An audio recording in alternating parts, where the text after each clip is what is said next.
سلام بچه ها، من امیرعلی هستم. پیج یوتیوب هم اول ما فالو کنین و لایک کنین و کامنت بذارین. تازه واردم جون و این اولین ویدیو ما، خواهشن حمایت هم کنین. و الان میخوایم بریم گیم کال آف بزنیم.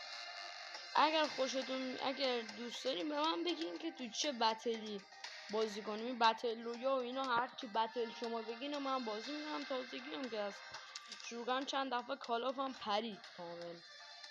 و الان داریم بازی رو میخوام شروع کنیم و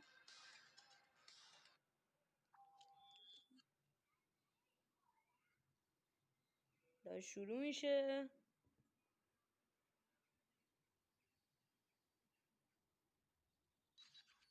من چون گوست بازم کلا گوست میگیرم، کاراکتر دیگه نمیگیرم. حتی بخوام کال آف کامل ادامه هم بدم گوست میگیرم، چون گوست بازم چون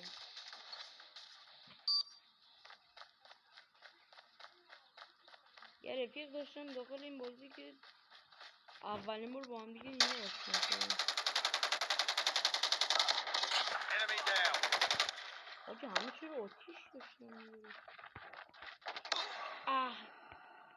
باشی کجا رفت؟ بریم آقا، بریم برو دیگه.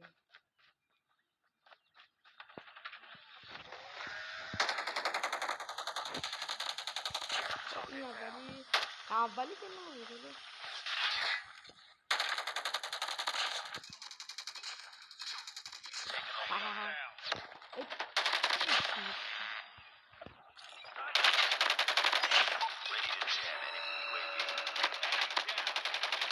ای بابا داره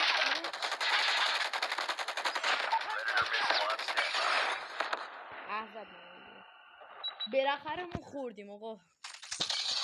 دیواری کسی چیه بابا.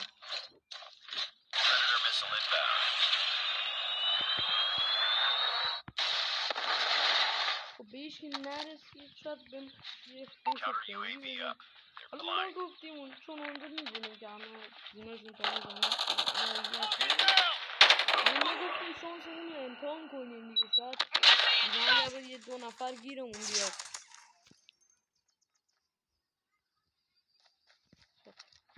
اینجا یه آدم گیر میاریم و ما فکرم چون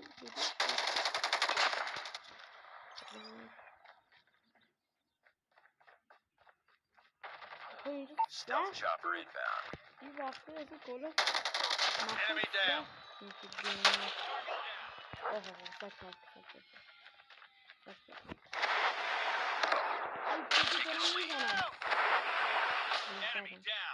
هر کی زد دمت کن.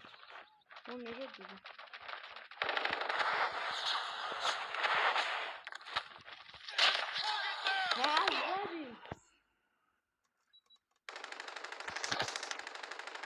زدیمش. یس این آتیشه اثر کرد. برای آقا این یار خودمونه. یه هلیکوپتر رو یه رو نمیگفتم.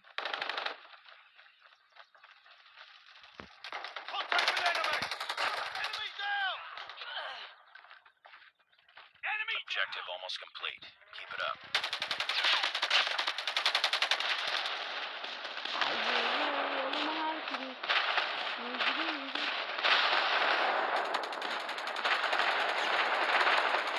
آخری هم زدیم آقا، آخرین نفر هم زدیم. من بچه یک لحظه ویدیو رو کات میکنم، دوباره میام. یک لحظه ویدیو رو کات میکنم. بچه اومدیم دوباره. انا ویدیو رو یک کات کوچیک کردم که دوباره ویدیو بذارم. یعنی یک کار کوچیکی داشتم. این منم، این دوست منم، این دورچیمون اکانتمون یه جوره. این کال آف بعدی که داره اینه که این پسر رفیقم این پیشنهاد داد و من پیشنهادش باید قبول کنم. خیلی خفن پسره. بچه این دستشون رفیقمو دیدم دیگه اصخایی قطع میکنم ویدیو رو. دفعه بعد میام. حالا تو یه روز من 2 تا ویدیو میگیرم میام.